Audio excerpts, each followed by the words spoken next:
BRS party మాజీ MP Vinod Kumar కీలక వ్యాఖ్యలు చేశారు. కాంగ్రెస్ 6 గ్యారెంటీల వల్లనే మా పార్టీ ఓడిపోయిందని వినోద్ అన్నారు. రాజన్న సిరిసిల్ల జిల్లా పార్టీ కార్యాలయ వేదికగా రేవంత్ సర్కార్ సంవత్సర కాలం పాలనలో పూర్తిగా విఫలమైంది అన్నారు. ఇచ్చిన 6 గ్యారెంటీలు రైతు రుణమాఫీ 40% కూడా జరగలేదని, ఉచిత బస్ ఒక్కటి మినహా ఏది కూడా అమలు కాలేదని ఆరోపించారు. కాళేశ్వరం, మేడిగడ్డ 2 ప్రాజెక్టులు ఒకటి కాదు అని, ప్రాజెక్టుల విషయంలో తప్పులను పదే పదే మాపై రుద్దడం సరికాదు అని వినోద్ అన్నారు.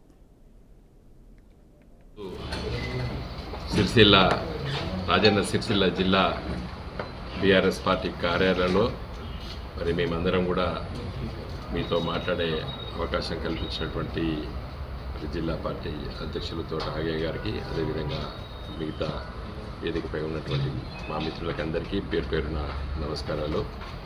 మీకు అందరికీ తెలుసు, ఈ మధ్యకాలంలో మన గౌరవ ముఖ్యమంత్రి గారు రేవంత్ రెడ్డి గారు మరి ఇక్కడికి రావడం, అంటే మన జిల్లాకి రావడం, వేములవాడకి దేవాలయాన్ని దర్శించుకోవడము, అంత క్రితము మరి ఇక్కడ అంటే వేములవాడ శాసనసభ్యులుగా గెలిచినటువంటి ఆది శ్రీనివాస్ గారు, అదేవిధంగా ఈ జిల్లా అంటే పూర్వపు జిల్లా నుండి ప్రాతినిధ్యం వహిస్తున్నటువంటి మంత్రివర్యులు అందరూ కూడా ముఖ్యమంత్రి గారి పర్యటన ముందు ఇక్కడికి వచ్చేసి ఒక ముఖ్యమైన విషయాన్ని మేము ప్రకటించబోతున్నాము.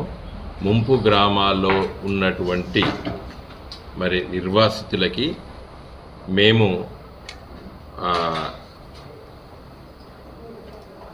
ఒక సమయంలో కూడా కేసీఆర్ గారు ముఖ్యమంత్రిగా మరి పర్యటించినప్పుడు ప్రతి ఒక్కరికి కూడా డబుల్ బెడ్రూమ్ ఇండ్లు కట్టిస్తా అని చెప్పి